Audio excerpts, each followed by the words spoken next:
In order to show what's happening to the farmer, let me use a $1 bill and a silver dollar.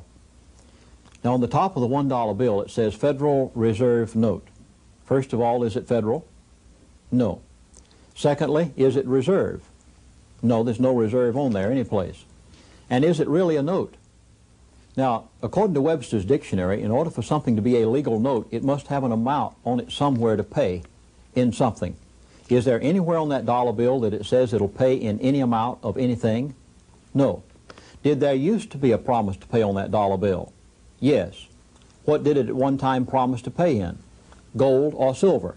Does it promise to pay in anything today? No. Then is it a legal note? No. Is it money? What is it? If it's not money, it's a green stamp, as I like to call it. Now let's take this silver dollar, and you'll remember that there was a time when you could take this $1 bill into a bank and get one of the silver dollars. Can you today? No, it'll take approximately 15 of these to get one of these. Then what changed in purchasing power? The green stamp or the silver dollar? The silver dollar today will still purchase what it would purchase 20 years ago. What will this purchase today? Approximately 13 cents off what it would purchase 20 years ago. So what did they do to the American farmer? They loaned him money in this purchasing power. Now notice the words purchasing power. What has changed purchasing power, this or this? The silver dollar is still worth the same purchasing power today it was 20 years ago. What changed purchasing power? The farmer was loaned money at this purchasing power. You remember the price of his land? $3,000 an acre. Inflation was going wild, and the farmer was told to buy more.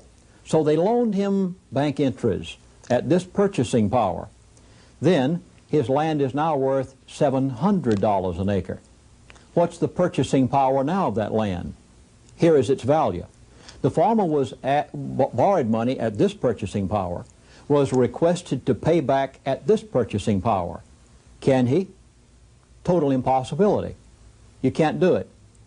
Let's take an illustration of 30 years ago. A person who had $30,000.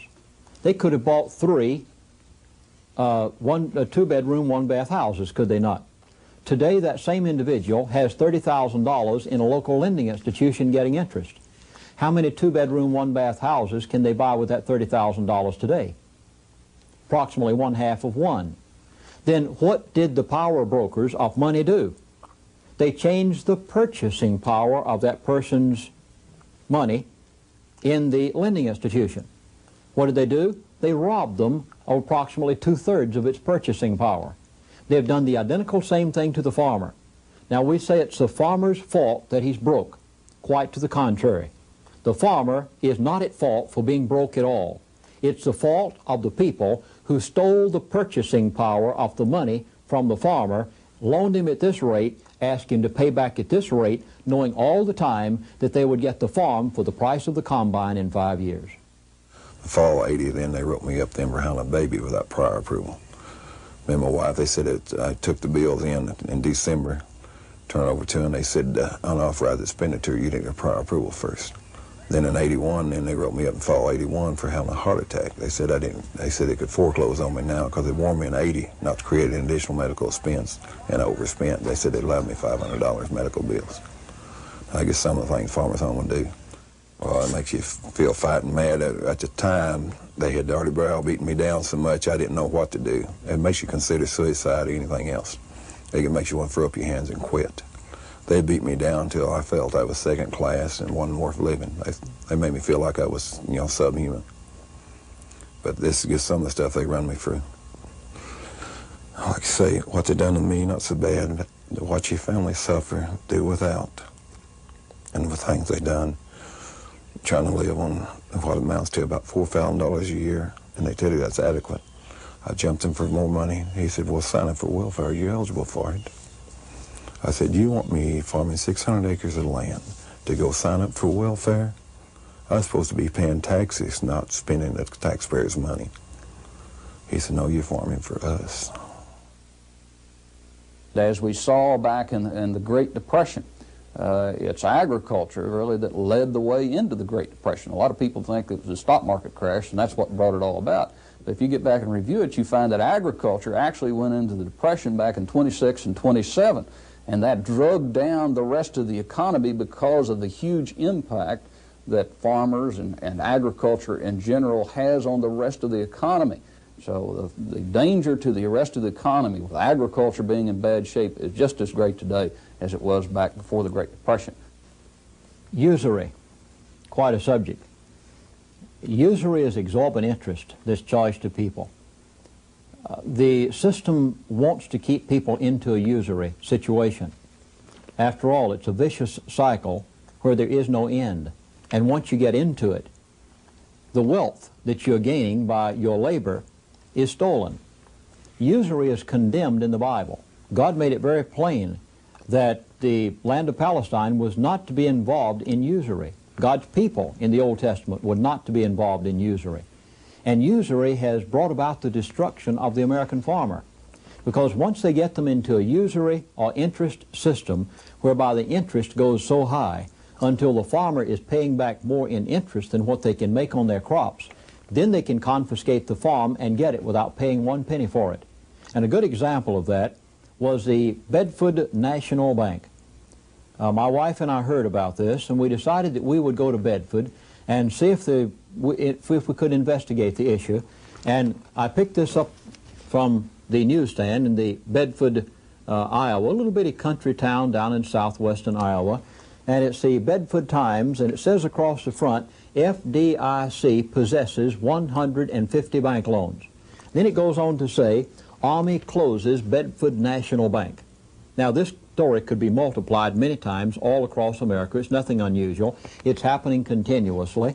And the story was that the FDIC came into Bedford and said, the bank is not solvent. Now that might not necessarily be so. And in order to prove that it's not so is a person who called in on a radio talk show where I was in Dallas, Texas just a few weeks ago, and she announced that she was the wife of an agent of the Federal Deposit Insurance Corporation. And her husband had just called her on the phone a few hours earlier and said that they were closing down a bank that was not broke. It was solvent and in good condition. But the FDIC had ordered it closed. And in the course of the conversation, she said that they had a schedule of bank closures from then all the way up till a few months later, and that they were closing banks that, as far as he could determine by looking at the books, were completely solvent.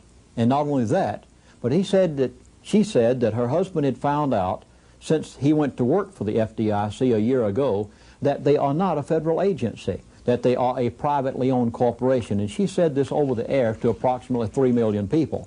So the Bedford National Bank might not necessarily have been broke. In fact, some of the people in the town told me that they knew from reliable sources that the bank was quite solvent. But what did the FDIC do? They came in, announced that the bank was insolvent, closed it, then demanded payment from 150 loans. Now, the time on this is May the 7th, 1986. What time of the year does a farmer normally sell his crops? September, October, November, December?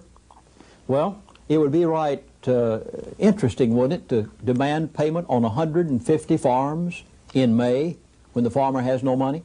But you do know in the fine print that it states that if a bank closes, goes broke and closes, that the lending institution or the guaranteeing institution, the FDIC, has a right to demand payment on those notes within X number of days if they wish.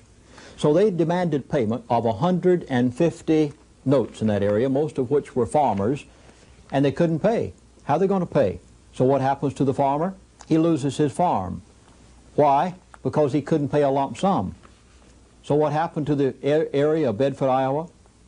Well, it's a horror story that could be multiplied all over America, and was multiplied in Denver, Colorado not too long ago. And I dare to say that the majority of Americans don't know about this.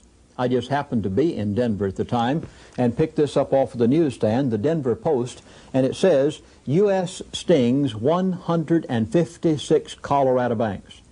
Did you know that 156 Colorado banks closed down one Friday afternoon? And many of them were not scheduled to open up on Monday morning? No. The American public didn't know that. Why not? Because for the next 2 weeks, after I was in Denver and picked this up off the newsstand, I was in 3 adjacent states to Colorado, and nobody knew anything about this. Why? There appeared to be a media blackout.